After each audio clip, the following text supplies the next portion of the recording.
Val, decent defense to counteract the strength, and then, oh no, we're actually swapping on over to, oh, Nimue. Really? We're starting off with the Nimue?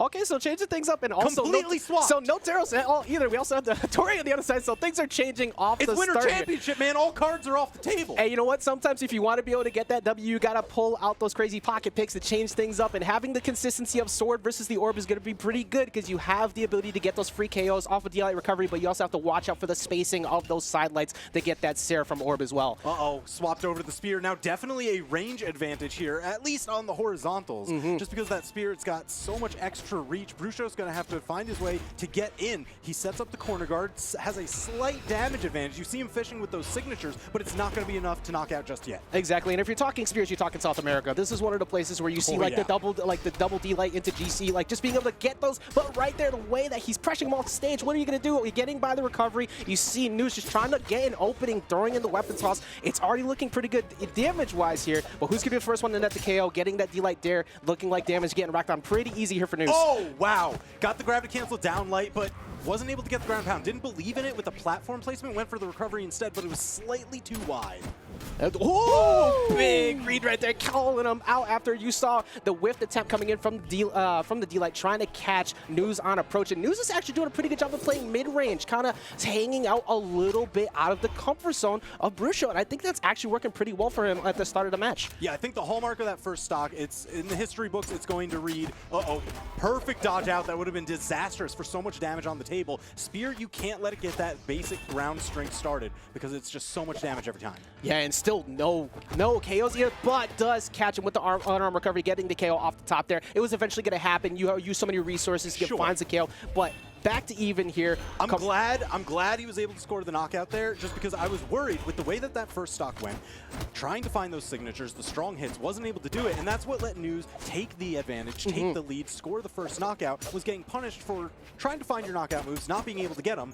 But Bruxo was able to tie it up before the damage spiraled too much out of control, but it looks like it's coming to pass anyway. Yeah, it is, and catching him with the weapon toss afterwards, closing it out off the dare. What an incredible start. Already, I love when before the match we talk about the deficits that somebody has. Like you were saying, I've given no faith at all to Neuz so far, but I really like the way Neuz is playing off the rip. What do you think Bruxo needs to do to be able to get back into this game and get it confidently to close out the first one? Man, it's really just been spiraling out of control off of that first stock. Wasn't able to find the knockouts. That kind of gave up the damage lead that Bruxo did have fairly stably in the first stock. And then now it's just too much to come back from. Now he's getting lapped in stock. He needs something with a little bit more consistency. He's taken a little bit too many risks in the neutral game. And finally gets reversal there with the Seer, trying to read the high recovery and also trying to catch him up to there, but the GC neutral lights just kind of backing him off. You are deep in the red here, but you are up a full stock. That was short-lived, though, because Bruxo evens it back up. I like how he charged that a little bit. That signature, it does the first strike immediately when you press it. The charge is in between the two hits. So you can actually charge it, still get it true for that little bit of extra damage and force. Especially great on catching those dodges, because we've seen Bruxo's been pretty aggressive on disadvantage, but that doesn't matter, because Neuz going to be the one to take game number one. Big beneficiary here with the Hattori of the changes to Spear, and it looking way better with the change-up instead of going with the Teros. So maybe this could possibly be the first upset we see already. We just started.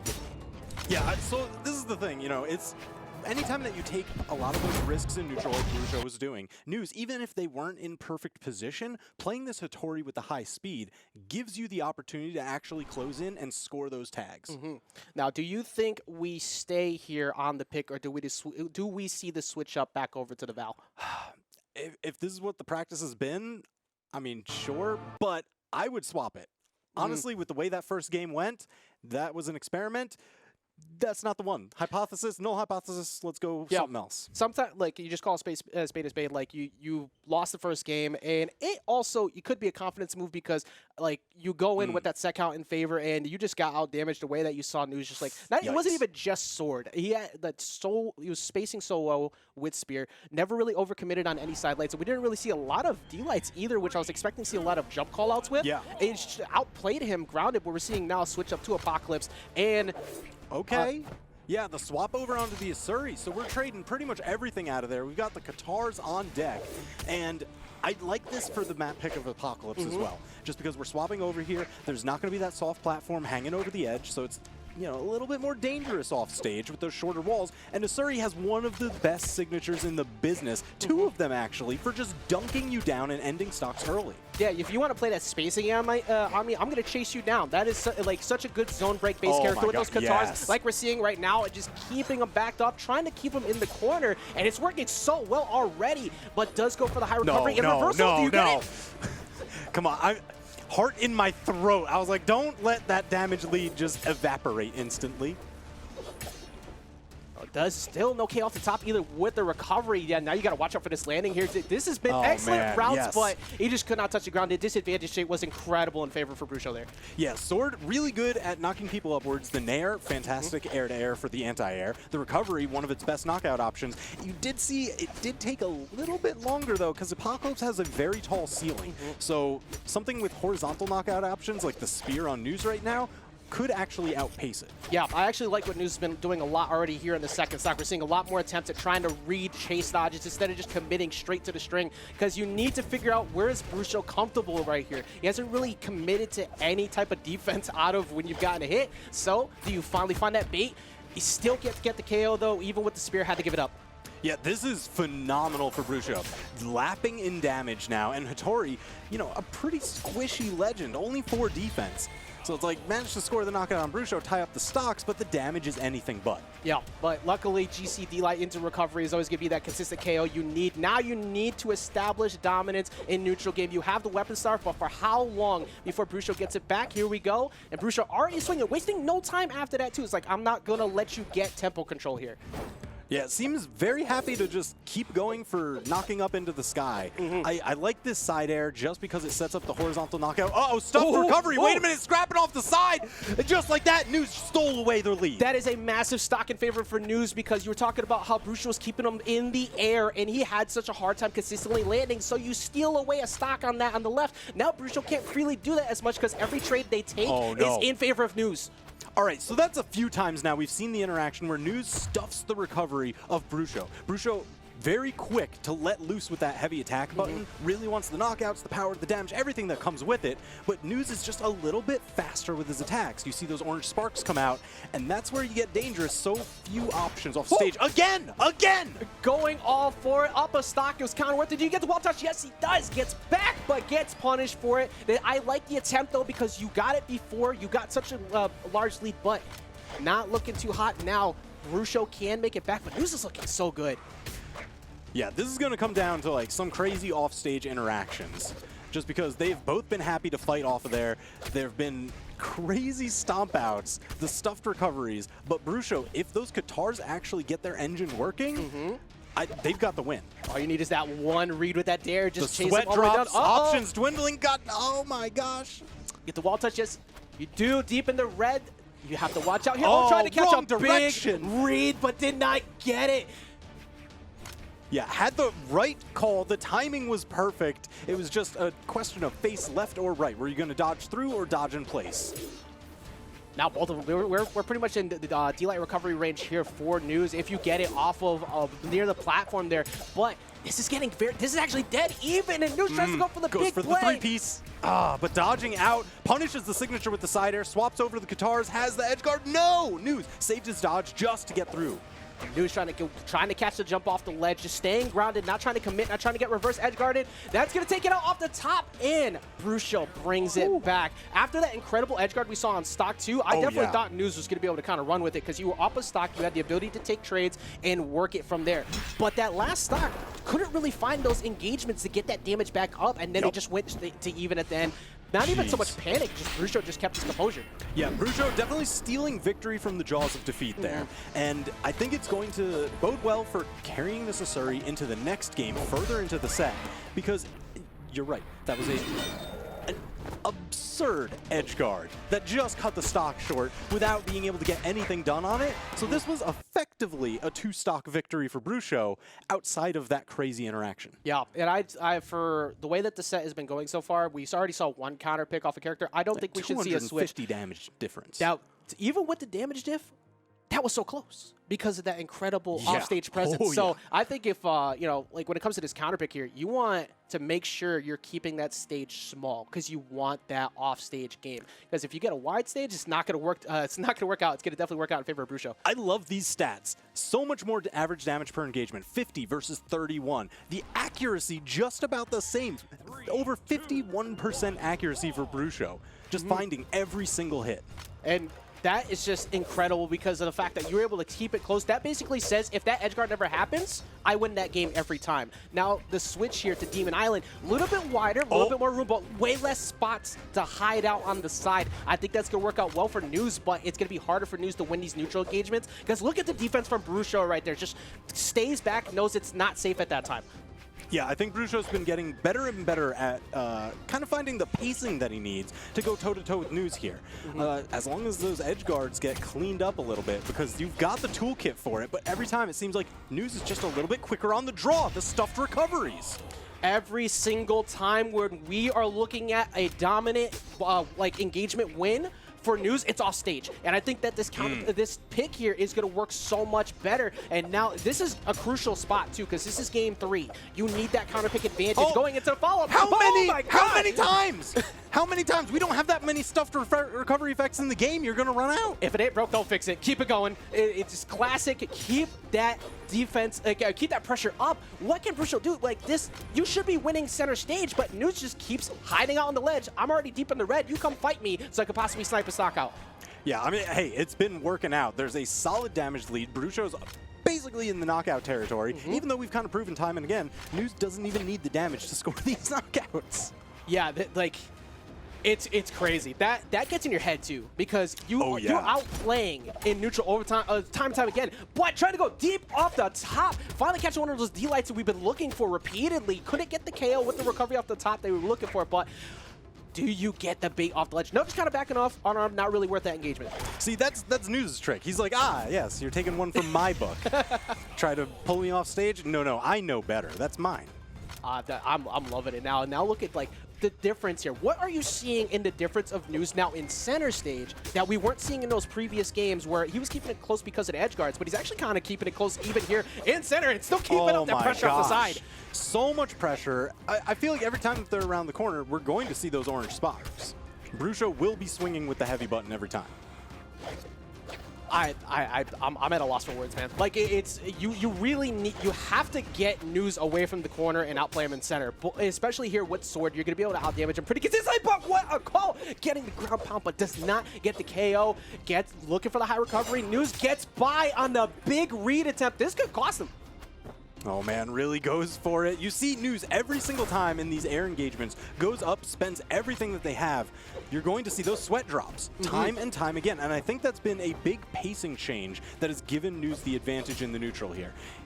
Where Bruxo kind of goes up after like 1-2 jumps, Neuz is now changing it up. He used to attack at the 1-2 jump zone, but now he's going for the full 3. Multi-game conditioning, it matters so much, especially at this level, to be able to stay in the set. If you do not have that good defensive prowess, you're not going to make it far. It's on Bruxo right now, deep in the red, to be able to consistently do that, so he can possibly get this.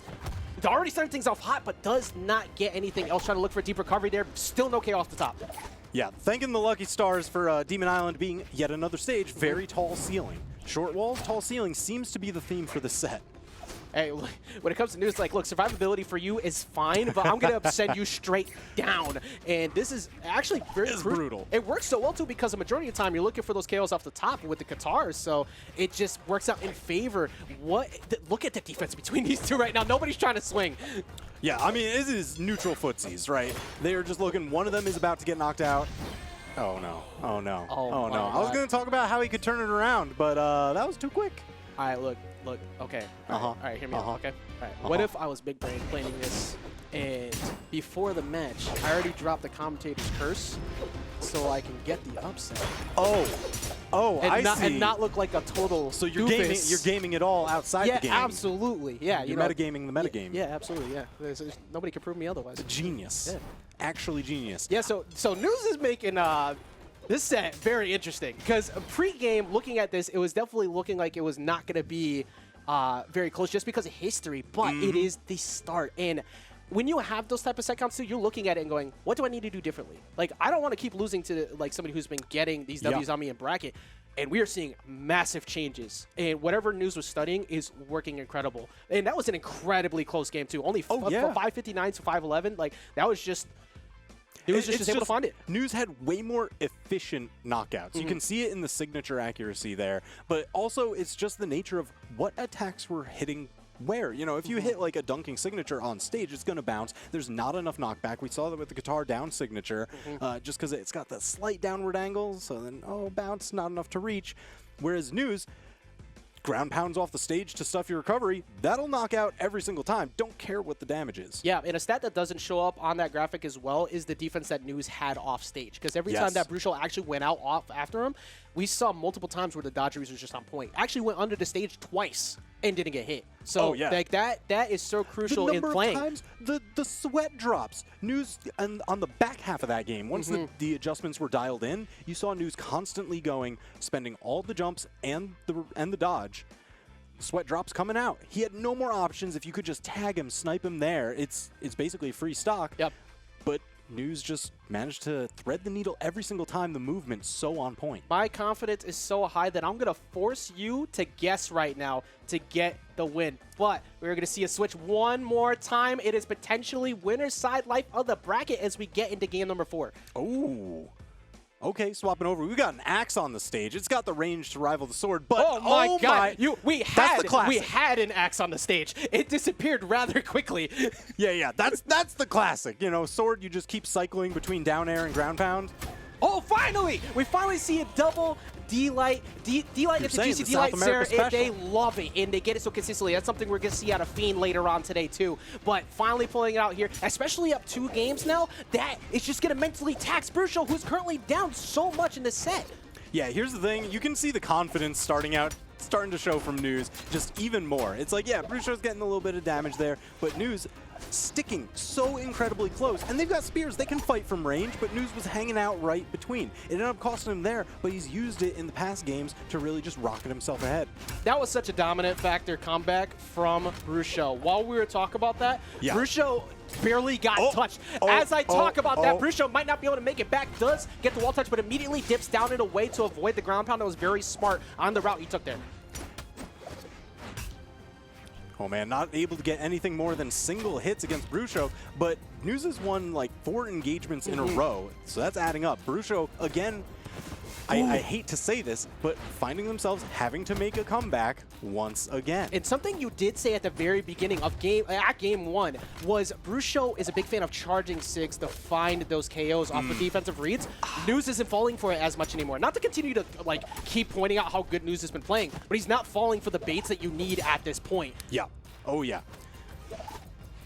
And that's the thing. Oh, wow. Actually dipped low to get under the grab to cancel, scores the knockout, and steals the lead back. Bruxo in great position, just needs to hold on. Yeah, wait a minute. I love this. I want game 5s. We all want game 5s because we get even more kills. We do. Well, you know, and we're going to possibly get it here. We're going to get the K off the top with that recovery, but it's Bruxo's last chance. Needs to get access to something soon. Put that damage on in. Put the fear of God into Neuz to back him off. Already trying to catch a D-Light. Couldn't really do much with it. Yeah, this is where Bruxo's definitely going to be looking. Oh, right, you went up, you spent your dodge. When are you spending your jumps? If Neuz goes for those sweat drops time and again, Spear's got a phenomenal anti-air that goes into a ton of damage. Yeah, it's a great plan until it eventually doesn't work. That's the time that you, like, the one time Bruxo can catch it. This is the most crucial point here. Now, this is not a good spot. Does get through with the unarmed, but the weapon toss so well placed and kept it away. Oh no, into the neutral signature, has the edge guard, the ground pound. Bruxo options dwindling. Does he have enough to make it back? Yes, just got the wall touch. We're still in there. Just barely, and Neuz keeping him off the side. Neuz trying to get that first W here against Bruxo. What do you do? Misses out on the dare. Trying to catch him with the neutralize, but just misses out once again, but finally finds the weapon. Just the fact that Bruxo was able to use such a small wall to navigate around over that corner incredibly and not impressive. get tagged. Oh, looking for a big jump read right there. That was actually pretty reckless too, because you're deep in the red. Yeah. You whiffed that. Yeah. That's good. But sometimes those plays, that's the highlight clip. As we see the Sarah come through, catching him on the recovery, waited as long as they could, but finally, Neuz, as definitely completely pre-predicted 100% before the match started, in no way any doubt whatsoever, takes the set against Bruxo. Yeah, that's right. Check the tape on that one. Yeah. Hey, production, can we get that tape and put it somewhere can somebody safe? cut the stream? Get rid of the VODs, please. Man, all right, so this was like off the back of crazy edge guards from Neuz throughout the set. Bruxo constantly getting beat out on his recovery attempts.